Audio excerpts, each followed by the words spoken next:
Okay. I don't know if this is upside down, but it doesn't really matter. Today, let's talk about G-O-D. God.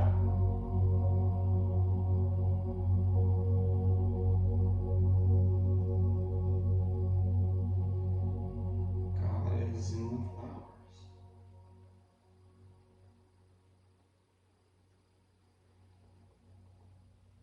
God is turning down the sound so I can talk to everybody.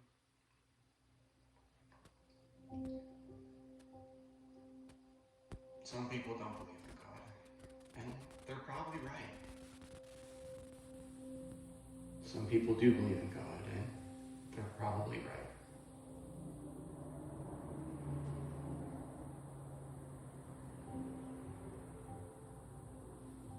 So you can define God by what God is, and you can define God by what God isn't.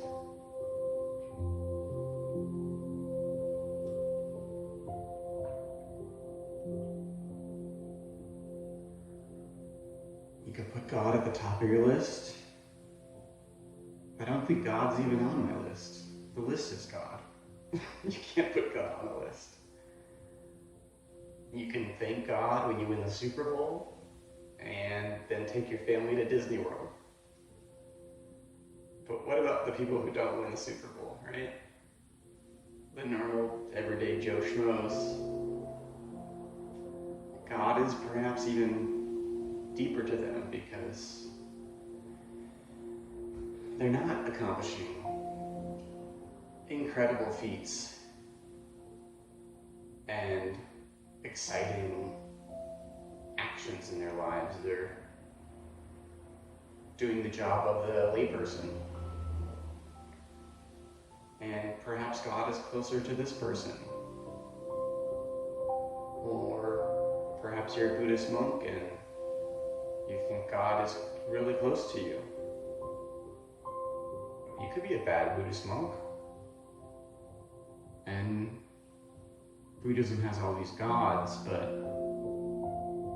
really the Buddha is a god, and essentially there is no God, you just have your own salvation. So it's a very funny, interesting practice. I wouldn't even call it religion, but so there's all these ways we can talk about God. There's a lot of names we can say and names we shouldn't have to say, and there's probably hidden names that we don't know about that have power.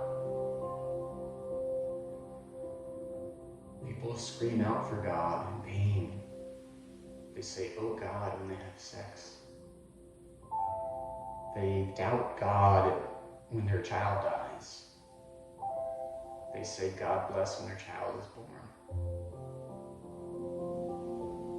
God is a concept by which we measure our own pain. John Lennon. Wayne Gretzky, Michael Scott.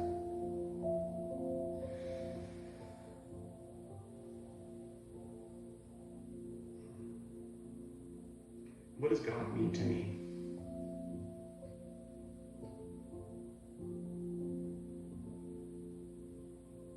I feel like God is like the space you're at before you're born. And maybe after you're gone. And then we're kind of filling the in-between spots. And when you lie or you do things that you know you're not supposed to, you're like, I know God wouldn't really like this part, you know? You masturbate to some crazy midget horse porn.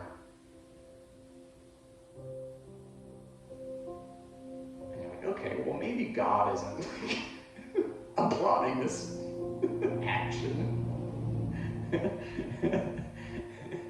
But everything's made by God, right? So how do you find sacredness in disgust?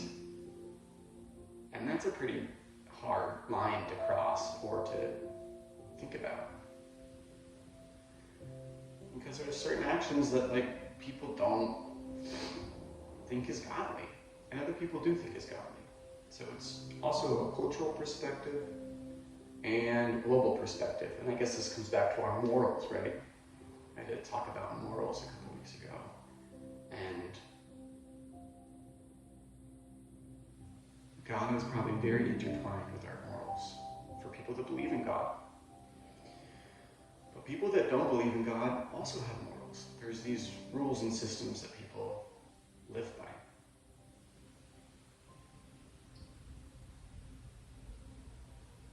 But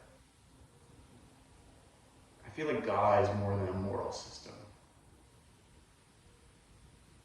It's that space between our movements. Like in yoga, it's how you move, not where you're going to. It's the journey.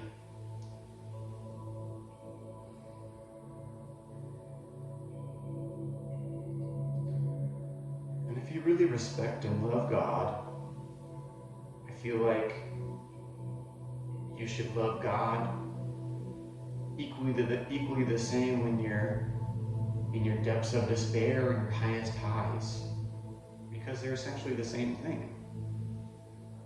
It's your system going through a change. And when we die, some people believe that we'll meet God. Some people believe we're in heaven right now on earth, and some people believe we're in hell, literally.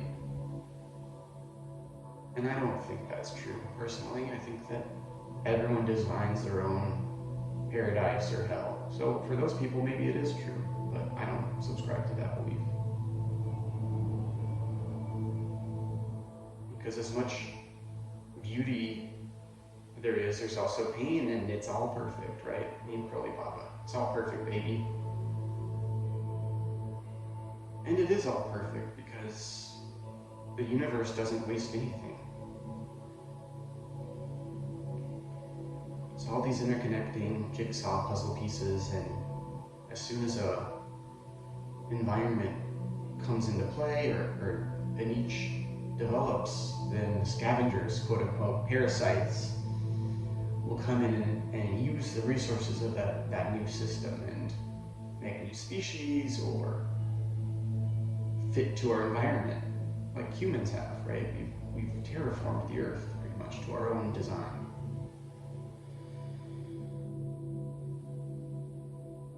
We've made things that God didn't create without humans, right?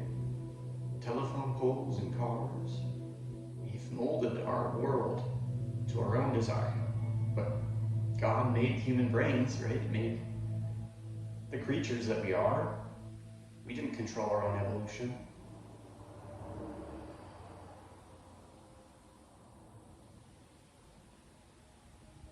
And we're making these computers with AI and neural networks and billions of parameter weights, and people are saying, this isn't God. I think it's God. Having the universe self-reflect on itself is what we're doing to the universe. Now we're creating another organism, or more importantly, a collection of rocks that can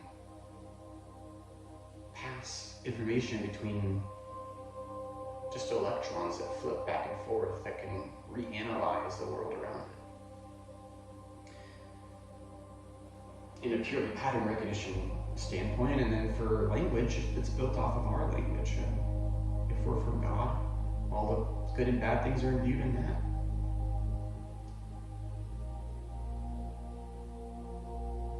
So I view God like I view science.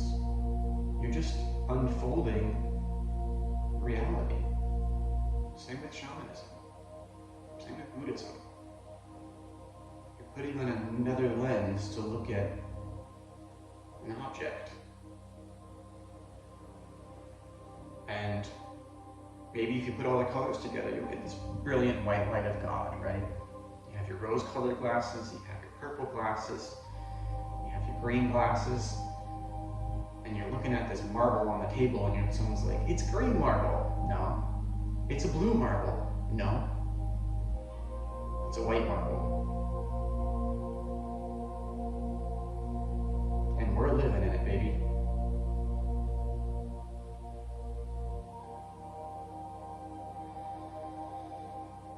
So just let that marble roll downhill and bang against all the other things, and you can go marble racing and each person can bet on their own marble and you all end up at the bottom of the hill.